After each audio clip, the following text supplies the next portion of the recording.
మొత్తం మీద జూబ్లీహిల్స్ ఎన్నికల్లో మనం మొదటి నుంచి కూడా చెప్తా ఉన్నాం, నవీన్ యాదవ్ గెలుస్తూ ఉన్నాడు అని చెప్పేసి ఆ మాటని మనము ఎన్నికల కంటే 20-25 రోజుల ముందు నుంచే చెప్తా ఉన్నాం. ఎందుకంటే అక్కడ క్యూన్యూస్ గ్రౌండ్ సర్వే చేసింది, గ్రౌండ్లో ఉన్నటువంటి పరిస్థితుల్ని పరిశీలించింది. అక్కడికి వెళ్ళిన తర్వాత మేము మొత్తం కూడా అక్కడ ప్రజలని అడిగి తెలుసుకునేటువంటి ప్రయత్నం చేసినాము. అప్పుడు 100% అంటే నవీన్ యాదవ్ గెలుస్తుండనేటువంటి మాట, అంటే నవీన్ యాదవ్కి మద్దతుగా కనిపించింది. అంటే మనం చాలా విషయాలు కూడా మనం క్లియర్గా చెప్పినాం. ఏది అక్కడ జూబ్లీహిల్స్లో బీసీ ఓటర్లు ఎక్కువగా ఉండడం అనేటువంటిది ఒకటి. అంటే 2 లక్షల పైచిలకు ఓట్లు 4 లక్షల ఓట్లకి, సరే 1,98,000 ఓట్లు పోలైనాయి, అది వేరే విషయం. కాకపోతే ఏంటంటే ఉన్న ఓట్లు అయితే 4 లక్షల ఓట్లుంటే ఇక్కడ 2,20,000 ఓట్ల వరకు బీసీ ఓట్లు, ఆ తర్వాత 96,000 ఓట్లు ఇక్కడ మైనార్టీల ఓట్లు, ఆ తర్వాత ఎస్సీ ఎస్టీలకు సంబంధించి ఒక 60,000 ఓట్లు, ఇట్లా ఇవన్నీ కూడా ఉన్నాయి. దీంతోపాటు ప్రభుత్వం ప్రత్యేకంగా దృష్టి పెట్టింది. అక్కడ 200 కోట్ల రూపాయలతోటి అభివృద్ధి కార్యక్రమాలు చేసింది. తర్వాత మేము ఇక్కడ గెలిస్తే అధికార పార్టీలో ఉన్నటువంటి అభ్యర్థి గెలిస్తే బాగుంటుంది, అప్పుడు అభివృద్ధి జరుగుతుంది అనేటువంటి మాటను భరోసాను ముఖ్యమంత్రి ఇవ్వడం జరిగింది. ఇట్లా రకరకాల పరిణామాల నేపథ్యంలో ఇక్కడ బీసీ సంఘాలన్నీ కూడా నవీన్ యాదవ్కు పూర్తి మద్దతు తెలియజేసినాయి. కారణం ఏంటంటే ఏ పార్టీ కూడా ఇక్కడ భారతీయ జనతా పార్టీ కానీ అటు బీఆర్ఎస్ కానీ ఆ రెండు పార్టీలు కూడా ప్రధాన పార్టీలు బీసీలకు టికెట్లు ఇవ్వలేదు. భారతీయ జనతా పార్టీ రెడ్డి సామాజిక వర్గానికి చెందినటువంటి లంకెల దీపక్ రెడ్డికి టికెట్ ఇస్తే ఇక్కడ ఆటోమేటిక్గా బీఆర్ఎస్ పార్టీ స్థానిక సిట్టింగ్ ఎమ్మెల్యే సతీమైనటువంటి మాగంటి గోపీనాథ్ సతీమణి సునీతకు టికెట్ ఇచ్చింది. ఆమె కమ్మ సామాజిక వర్గం.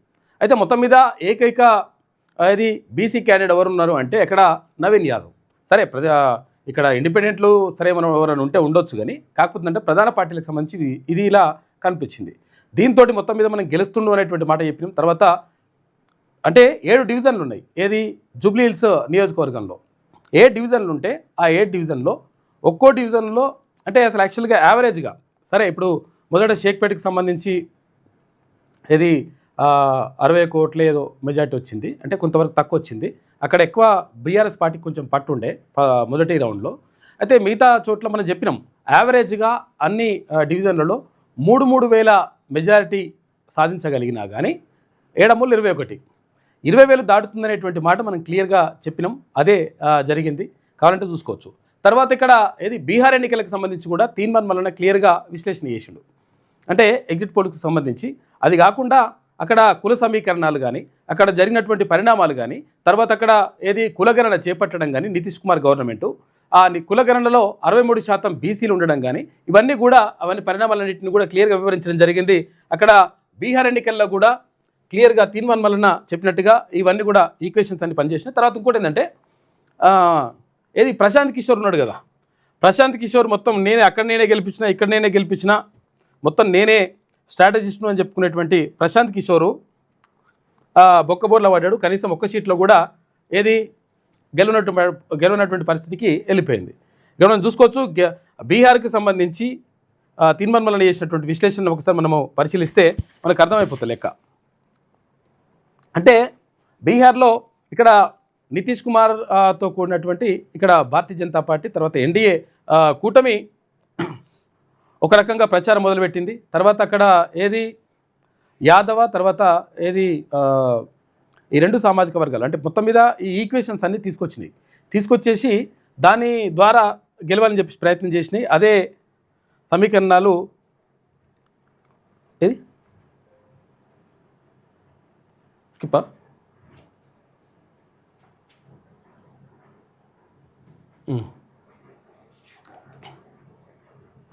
ఎటవే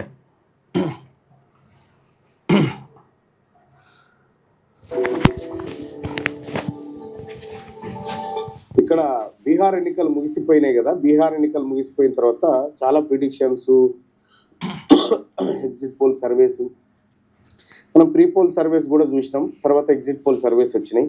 ఎగ్జిట్ పోల్ సర్వేస్ దాదాపుగా ఎన్డీఏ కూటమి పక్షాన్ని ఉన్నట్టుగా ఎగ్జిట్ పోల్ సర్వేలు చెప్తా ఉన్నాయి. అయితే నేను ఎగ్జిట్ పోల్ సర్వేలు మన వాస్తవ పరిస్థితులను ఒకసారి అంచనా వేసినప్పుడు ఏం జరిగింది, అక్కడ ఏం జరగాల్సింది అనేది ఒకసారి లెక్కలు చూసుకుందాం. సో బీహార్ రాజకీయాల్ని చాలా క్షుణ్ణంగా ఇట్లా అంచనా వేయచ్చు. ఒకటి, బీహార్లో గెలుపు ఎవరిది, జూబ్లీహిల్స్ కూడా చెప్పుకుందాం కానీ ఫస్ట్ బీహార్లో గెలుపు ఎవరిది ఒకసారి చూద్దాం. బీహార్లో కాస్ట్ లెక్కలు ఒక్కసారి చూద్దాం ఫస్ట్, అందకంటే ముందు. బీహార్లో కులగణన చేసిండు నితీష్ కుమార్. కులగణన చేస్తే దాంట్లో మనకు స్పష్టత వస్తుంది. కులగణన లెక్కలు చూద్దాం. బీహార్లో నితీష్ కుమార్ కులగణన చేసినటువంటి సందర్భంలో ఇందులో ఎస్సీలు వచ్చేసి 1.9, ఏది క్యాస్ట్ ఏది బీసీ ఎస్సీ ఎస్టీ ఓసీలకు సంబంధించినటువంటి లెక్కలు. దీంట్లో మళ్ళీ యాదవులు ఎంత, కుర్మీలు ఎంత, కొయిరి ఎంత, సత్నామి చమార్లు ఎంత, ఇదంతా లెక్క మళ్ళీ సపరేట్ తీసి కులాల వారి లెక్క తీసి బయట పెట్టింది నితీష్ కుమార్. యాదవులు ఎంతమంది ఉంటే 14% అని చెప్పి ఇప్పుడు లెక్క బయటకు ఉంది. సో అట్లా రెండోది జేడీయూ ఎన్డీఏ కూటమి బలం వచ్చేసి ఇప్పుడు ఇక్కడ నితీష్ కుమార్ కి సంబంధించి ఇదేమో మై అంటారు దీన్ని. మై ఈ మై అనే ఫార్ములా, ఆ తర్వాత లవకుశ అనేటువంటి ఫార్ములా మీద ఎన్నికలు జరిగినాయి. ఇక్కడ ఈ మై అంటే ఏంటంటే ముస్లిం ప్లస్ యాదవ్. ఇక్కడ పైకి మనకు ఇవి గఠబంధన్లు కనిపిస్తా ఉన్నా, పార్టీల కూటమి కనిపిస్తా ఉన్నా, ఎన్నికలు మాత్రం ఇక్కడ ఈ మై ప్లస్ లవకుశ మీద ఈ ఎన్నికలు జరిగినాయి. ఇక్కడ ముస్లింలు ప్లస్ యాదవ్లు కలిసి ఒక భారీ ఓటు బ్యాంక్ గా అక్కడ నిలబడడం జరిగింది. సో వాళ్ళు మై అంటేనేమో ముస్లిం యాదవ్కి సంబంధించి ఆర్జేడీ కుల సమీకరణ. సో దీని మీదనే ఎన్నికలు జరుగుతాయి. సో ఇక్కడ ఒకటి ఎక్స్ట్రీమ్లీ బ్యాక్వర్డ్ క్లాసెస్, తర్వాత బ్యాక్వర్డ్ క్లాసెస్ అని 2 విభాగాలుగా విభజించారు. ఎక్స్ట్రీమ్లీ బ్యాక్వర్డ్ క్లాస్, తర్వాత అదర్ బ్యాక్వర్డ్ క్లాస్.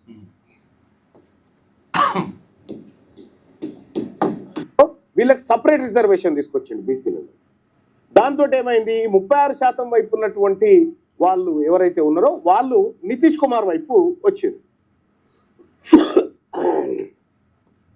ఈ 36% ఇక్కడ యాడ్ అయింది. యాడ్ అయిన తర్వాత ఇక్కడ ఎస్సీలు ఎంతమంది ఉన్నారు, 19 మంది ఉన్నారు. ఎస్సీలు 19% ఉంటే ఈ 19% ఉన్నటువంటి ఎస్సీలను మరి ఇటువైపు పోయారు అంటే పోలే. ఏం జరిగింది అంటే ఇందులో పూర్తిగా 36 ఇటు వచ్చిరని చెప్పలేము, కొంత అటు కూడా పోవచ్చు, కానీ లెక్కలు మాత్రం చెప్తా ఉన్నారు. 19% మంది ముస్లింలు ఏది దళితులు ఉంటే నితీష్ కుమార్ ఏం చేసిందంటే దళితులని వీళ్ళని 2 కేటగిరీలుగా చీల్చారు. దళితులు ప్లస్ మహాదళితులు. అదనంగా వీటికి అదనంగా ఏంటంటే బ్రాహ్మణ. సో ఈ 15% ఓటు బ్యాంకు ప్లస్ ఇవన్నీ యాడ్ అయినాయి. దీంట్లో కొంత మేర పోయినా కూడా సో ఇక్కడ కాంగ్రెస్ సాంప్రదాయక ఓటు బ్యాంకు దీంట్లోకి కొంత ఒక 6-7% కలుస్తుంది. సో అట్లా వాళ్ళొక 40 వరకు రావచ్చు. వీళ్ళు ఇక్కడ కంప్లీట్ గా బీజేపీ వైపు ఈ 15% ఉన్నారు కదా. అయితే ఈసారి ఏం జరిగిందంటే సో ఈ సాంప్రదాయ ఓటు బ్యాంక్ ఏదైతే బీజేపీ ఉందో దీన్ని జనసురాజ్ పార్టీకి సంబంధించినటువంటి ప్రశాంత్ కిషోర్ కొంత డ్యామేజ్ చేసే ప్రయత్నం చేసింది. సో ప్రశాంత్ కిషోర్ ఇప్పుడు అనేటువంటి సెక్షన్ తీసుకురావడం రిజర్వేషన్ కూటమి నితీష్ కుమార్ కూటమి కొంత ఎడ్జ్ లో ఉన్నట్టుగా స్పష్టంగా అర్థమవుతుంది. సమీకరణ లెక్కలైతే గివే. అయితే అక్కడ ఆర్జేడీ కానీ కాంగ్రెస్ కానీ కొత్తగా దీంట్లోంచి ఏది ఓటు బ్యాంకును డిస్టర్బ్ చేయలేకపోయింది ఇక్కడ దగ్గర నుంచి. ఇదిగా ఈ కారణం చేత ఇవన్నీ కూడా కారణాల చేత మొత్తం మీద ఏది అక్కడ బీహార్ ఎలక్షన్లో మొత్తం మీద ఏది గెలుపు ఎవరిది అంటే మొత్తం మీద ఎన్డీఏ కూటమి అక్కడ విజయం సాధిస్తుందనేటువంటి మాటను క్లియర్గా తీర్మాన్ మల్లన్న విశ్లేషణలో చెప్పేసిండు. తర్వాత ఏది ఇక్కడ మనము చాలాసార్లు కూడా మనం చెప్పుకున్నాం ఇక్కడ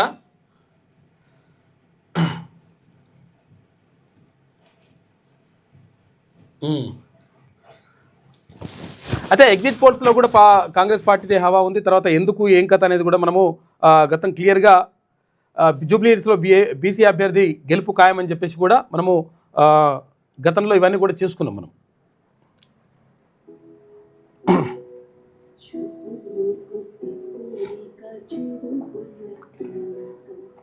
అంటే ఇక్కడ జూబ్లీహిల్స్లో కానీ అసలు యాక్చువల్గా చాలామంది కొంతమంది ఏం చేశారు తెలుసా, కావాలని చెప్పేసి ఇక్కడ ఏది బీఆర్ఎస్ఏ గెలుస్తుందనేటువంటి ప్రచారం కూడా చేసిండు కొన్ని. అందుకని కేటీ రామారావు కృతజ్ఞతలు కూడా చెప్పిండు అట్లా ఫేక్ ప్రచారం చేసిన వాళ్ళకు.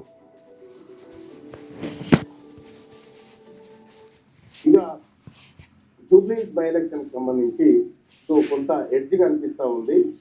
జూబ్లీహిల్స్ బై ఎలక్షన్ లో ఓటర్లను వీళ్ళందరినీ కొద్దిగా అబ్జర్వ్ చేసి పరిశీలించినప్పుడు సో కాంగ్రెస్ పార్టీకి కొంత ఎడ్జ్ కనిపిస్తూ ఉంది. బీసీ అభ్యర్థి గెలిచేటువంటి అవకాశం కనిపిస్తూ ఉంది జూబ్లీహిల్స్ ఎన్నికల్లో. బీసీ అభ్యర్థి గెలుస్తారని చెప్పేసి ఇక్కడ మనం చూసుకోవచ్చు. తర్వాత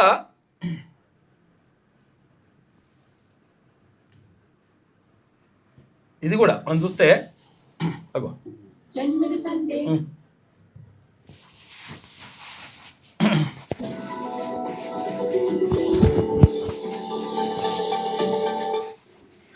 ఇక జూబ్లీహిల్స్ హస్తగతం అని చెప్పేసి కాంగ్రెస్ కు 47% ఓట్లు, బీఆర్ఎస్ కు 39% ఓట్లు, డిపాజిట్ కోల్పోనున్న BJP game changer exit polls లో వెళ్ళడని చెప్పేసి ఒకటి కనిపిస్తా ఉంది. అయితే మొత్తం మీద ఇక్కడ క్లియర్ ఎట్లున్నదంటే జూబ్లీహిల్స్ పోలింగ్ అనంతరం పలు సర్వే సంస్థలు ఎగ్జిట్ పోల్స్ విడుదల చేసినాయి. అయితే పొలిటికల్ మేనేజ్మెంట్ సంస్థ గేమ్ చేంజర్ మీడియా బాస్ నిర్వహించిన ఎగ్జిట్ పోల్స్ లో కాంగ్రెస్ పార్టీకే విజయకేతనం ఖాయమని ప్రకటించింది. అయితే కాంగ్రెస్ పార్టీకి 47%, తర్వాత బీఆర్ఎస్ కు 39% కనిపిస్తుంది ఉన్నది 100%. ఇవన్నీ రిపోర్ట్లు ఉన్నాయి జూబ్లీహిల్స్ ఎగ్జిట్ పోల్స్ కి సంబంధించి.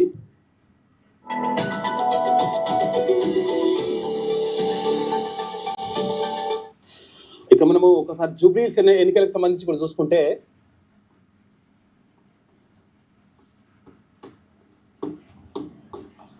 ఎస్టీలకు సంబంధించి కూడా కాంగ్రెస్ పార్టీ టికెట్ ఇచ్చింది.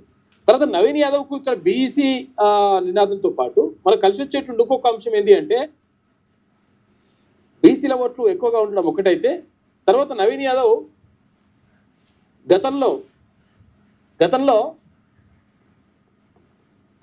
గతంలో ఎంఐఎం నుంచి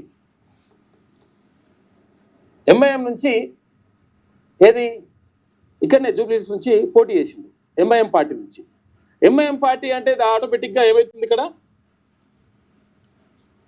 ఎంఐఎం పార్టీ అంటే ఆటోమేటిక్గా ఇక్కడ ముస్లింల ఓట్లు కూడా సగం కలిసి వచ్చేటువంటి అవకాశం ఉంది. ఇంకో కొన్ని ఓట్లు ఇక్కడ బీఆర్ఎస్ పోయినప్పటికీ ఆ తర్వాత ముస్లింల ఓట్లు ఎంఐఎం ఓట్లు అక్కడ నవీన్ యాదవ్ కలిసి వచ్చేటువంటి అవకాశం ఉంది. దీంతో బీసీల ఓట్లలో మెజారిటీ షేర్ను నవీన్ యాదవ్ తీసుకునే పరిస్థితులు, తర్వాత ఇక్కడ ముస్లింల ఓట్లు కూడా సగానికి పైగా ఓట్లను ఇక్కడ నవీన్ యాదవ్ తీసుకునేటువంటి అవకాశం ఉంది. ఇక తర్వాత ఎస్సీ ఎస్టీలకు సంబంధించి కూడా ఇక్కడ కూడా అంటే 50% కంటే ఎక్కువ 60 to 70% ఓట్లను ఇక్కడ నవీన్ యాదవ్కి వచ్చేటువంటి అవకాశం ఉంది. ఎందుకు వస్తాయి ఇట్లా యాక్చువల్గా ఎస్సీ ఎస్టీలకు సంబంధించి కూడా ఎందుకు వస్తాయి ఓట్లు అంటే గతం నుంచి చిన్న శ్రీశైలం యాదవ్ అంటే వాళ్ళ నాన్నకు ఏంటంటే రౌడీ షీటర్ అనేటువంటి ఇట్లా రకరకాలుగా ముద్రలు వేసి తర్వాత ఏదో ప్రచారం చేసినప్పటికీ బీఆర్ఎస్ పార్టీ ప్రచారం చేసినప్పటికీ చిన్న శ్రీశైలం యాదవ్కి అంటే సేవా కార్యక్రమాలు చేస్తాడు, తర్వాత మంచి పబ్లిక్ తోటి మమేకం అవుతాడు, ఏదైనా కష్టాలు ఉంటే అక్కడికి వెళ్తారు అనేటువంటి ఆ పేరు చిన్న శ్రీశైలం యాదవ్ కానీ తర్వాత నవీన్ యాదవ్ కానీ ఉన్నది. దీంతో ఏమైంది ఆటోమేటిక్గా అంటే మాకేమైనా కష్టం వస్తే నిజంగా మరి సునీత దగ్గరికి వెళ్ళగలుగుతామా అంటే మరి ఆ లేడీ అయిపోయింది. తర్వాత మాగంటి గోపినాథ్ కూడా అంత అద్భుతమైనటువంటి పేరు ఏం లేదు. ఇది కూడా ఒక కారణం. ఎందుకంటే అసలు యాక్చువల్గా మంచి నాయకుడు అనేటువంటి పేరు ఉంటే వాళ్ళ కుటుంబ సభ్యులు ఎవరైనా నిలబడితే 100% ప్రజలు కూడా ఆలోచిస్తారు, అది సానుభూతి అనేటువంటిది ఎక్కువ వ్యక్తం అవుతుంది. కాకపోతే ఏంటంటే మాగంటి గోపినాథ్ కూడా అంటే చనిపోయిన వాళ్ళ గురించి మనం అట్లా మాట్లాడుకో, కాకపోతే ఏంటంటే ఆయన కొంచెం ర్యాష్గా తర్వాత ఇష్టం వచ్చినట్టుగా కొంత ఒక రకంగా అహంకారంతో ఉండేటోడు అనేటువంటి ఆరోపణ ఉన్నది ఆయన మీద. దీంతో ఇక్కడ సునీతని గెలిపిస్తే మళ్ళీ అధికార పార్టీ కూడా కాదు, ప్రతిపక్ష పార్టీ, తర్వాత అభివృద్ధి కార్యక్రమాలు ఏమైనా జరగాలనుకుంటే ఇక్కడ ముఖ్యమంత్రి కూడా క్లియర్గా రేవంత్ రెడ్డి హామీ ఇచ్చింది. ఒకవేళ ఇక్కడ ఏంటి గతంలో ఇక్కడ కంటోన్మెంట్లో ఎట్లయితే గణేష్ని గెలిపించినట్టుగా ఇక్కడ కూడా నవీన్ యాదవ్ని గెలిపిస్తే కాంగ్రెస్ పార్టీ నుంచి గెలిపిస్తే 100% మీకు అధిక కేటాయింపులు జరుగుతాయి, 100% మీ అభివృద్ధికి ఇక్కడ ఈ ప్రాంతం అంటే ఏదైతే జూబ్లీహిల్స్ నియోజకవర్గ అభివృద్ధికి మేము 100% అండగా ఉంటామనేటువంటి మాట ముఖ్యమంత్రి రేవంత్ రెడ్డి క్లియర్గా చెప్పింది. చెప్పడమే కాదు తర్వాత మంత్రులు ఎవరైతే ఉంటారో 7 డివిజన్లు ఉన్నాయి. ఈ 4 లక్షల ఓట్లుంటే 2,10,10,000 చిలుకు పై చిలుకు ఓట్లు వచ్చేటువంటి అవకాశం ఉంది.